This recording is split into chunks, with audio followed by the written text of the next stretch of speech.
Hey folks, today I wanted to write some floating arrangements. If you don't know what floating is, it's basically this idea that you can fret up the neck and play open strings. Well, I was going to say down the neck, but at the open strings. If you've never heard of that before, you should watch my video. I think it's called The Secret Bluegrass Guitar Technique. And I break down how you can use floating to kind of spice up some licks. But we're going to be writing full arrangements today.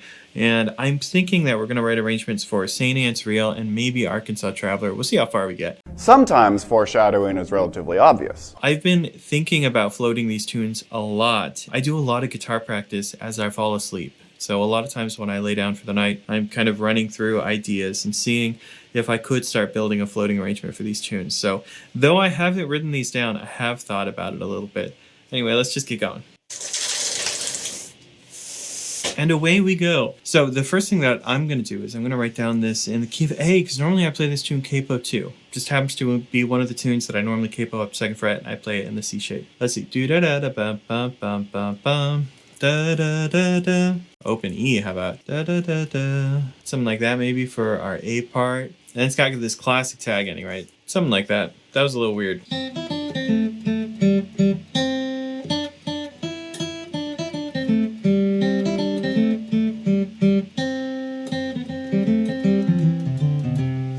Now I do want to change this into the key of D, and I can automatically do that with Guitar Pro if I wanted to. If you're a Guitar Pro user, you can highlight everything, and then these arrow keys appear if you just push up twice. There we have our D arrangement. Problem is they don't pick all the right fingerings and all that stuff. So why don't I just do some internal math in my head? We can move this thing up. What I'm looking for is I'm looking for checkpoints. So for instance, here's the root note, and here's the 6th right there.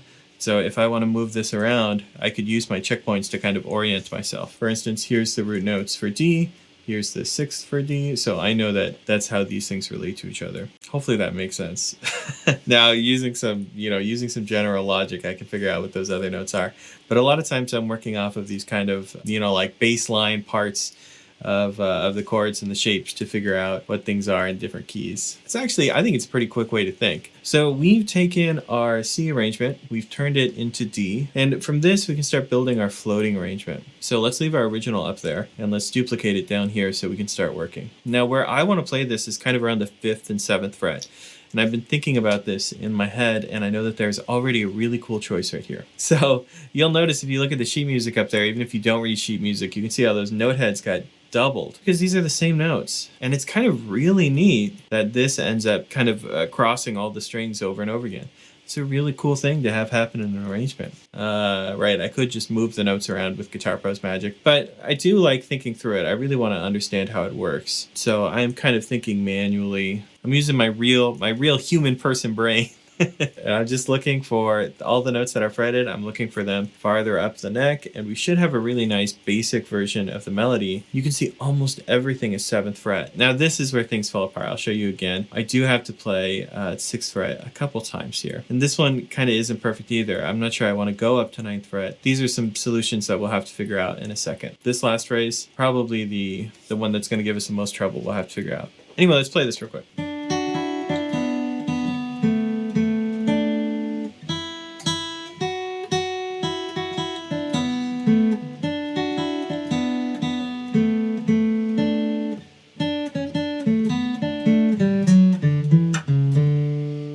Probably a better lick that we can create right there. That's a little easier to play. So now we can ditch our transposed arrangement. Now one of the really cool things about floating is this kind of like cascadey waterfall feeling. So if I can find more notes that I can fill in this arrangement, it's going to start feeling more and more like that. For instance, this open B string right here, maybe this could toggle kind of between this A note over here for a second. And maybe that would just give like a little bit more density to that melody.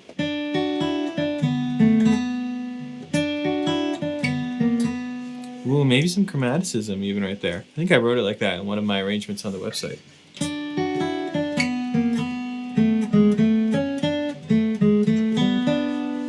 So now that this is a motif, the note and then a half step down back to the note, which is a cool motif. I feel like I use it a lot. I enjoy the sound of that. I'm looking for more places that I can do that. Remember, we're just having fun, right? We're building an arrangement. If we don't like anything, we can always go back and change it. I feel like right here you could have an 8th note walk up right into this note. So the two notes that would walk up to that would probably be like C sharp, D, E, right? So where we would find those notes here on the guitar would be right there.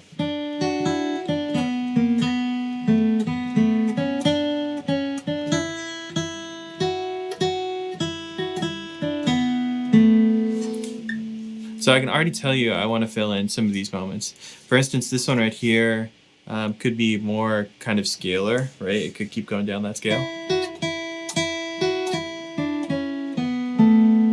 And even a pickup leading into that next line.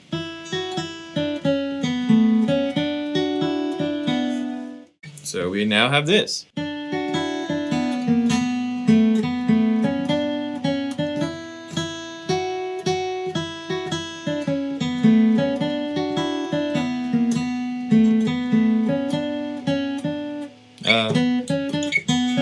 Right, these pickups should be different because we're going into the D note, not the E note.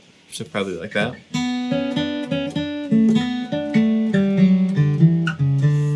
Once again, I hate the way that ending is working out. There are lots of similar lines that end fiddle tunes. Lots of little cliche lines like this one. That one just didn't quite do it for me.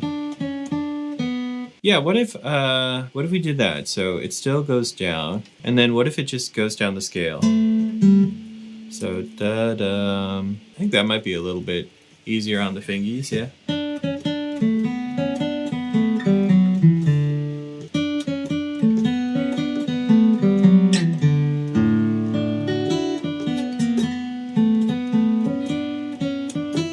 Yeah, cool. I just played this as a slide going down, right? I wonder if we can get a pickup.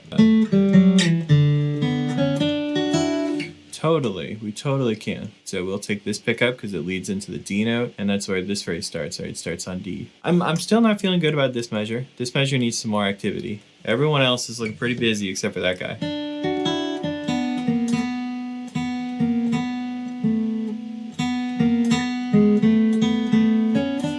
There could be a little, almost like a little enclosure right there too.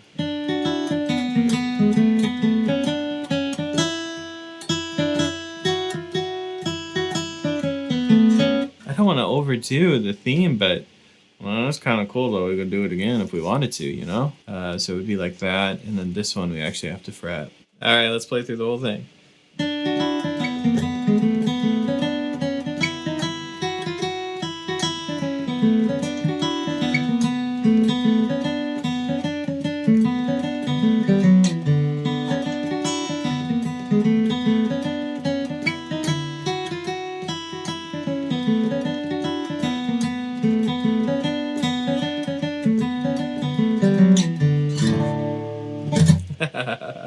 Now that's a lot. That's a lot of floating. So if you feel like a little overwhelmed by that, you're like, hey, Marcel, that's too much. Maybe you need to cool it.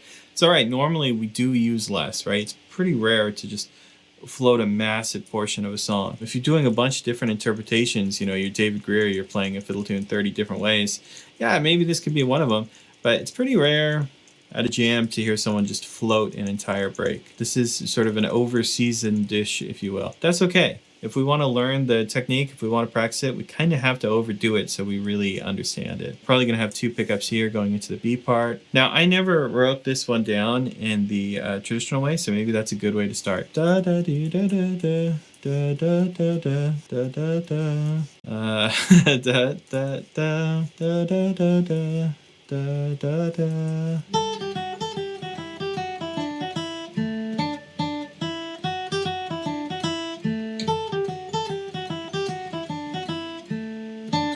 Right, so that tag ends up being the same, which is good news for us because we can reuse that information. We could rewrite it if we wanted to, but we don't have to.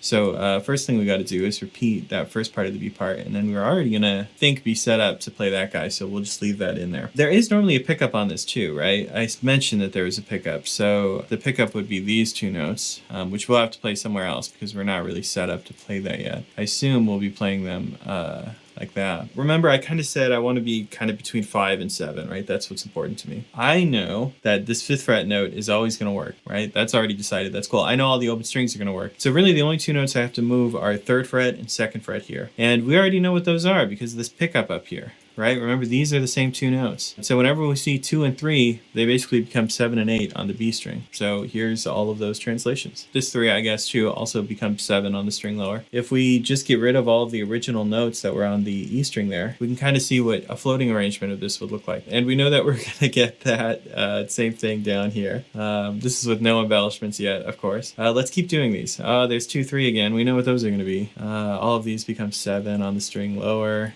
Isn't that just glorious? We can get rid of all the original notes. Once again, we're kind of seeing what could be a floating arrangement. Just a couple more notes to change, and then we're ready to give this B part a try, and we can see, you know, how much we hate it. Okay, let's give it a fumble through. Kind of like it.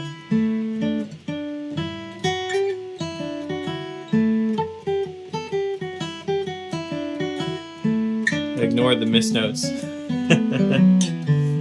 Yeah, nice.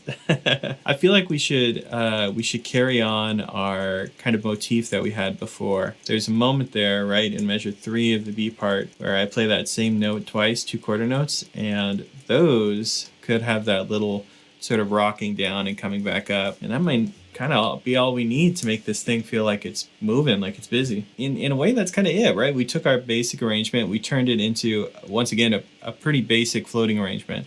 That's not to say that it's easy. Floating is hard, but at least you can see kind of my process and the choices that I made. I'm gonna play this thing all the way through. Please don't ask for perfection. You're not gonna get it, but we did just write it seconds ago. Let's give it a good old-fashioned fumble here.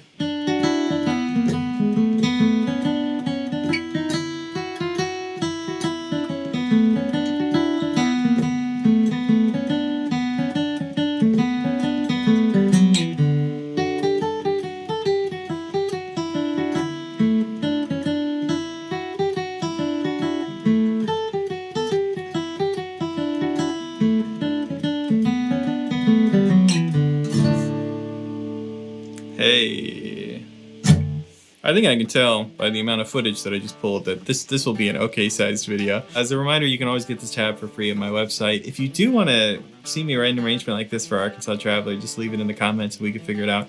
But I hope you enjoyed kind of this primer to floating. I wanted people to just see how these arrangements get made and why they're so interesting and what floating really is, because it's such a unique, beautiful sound.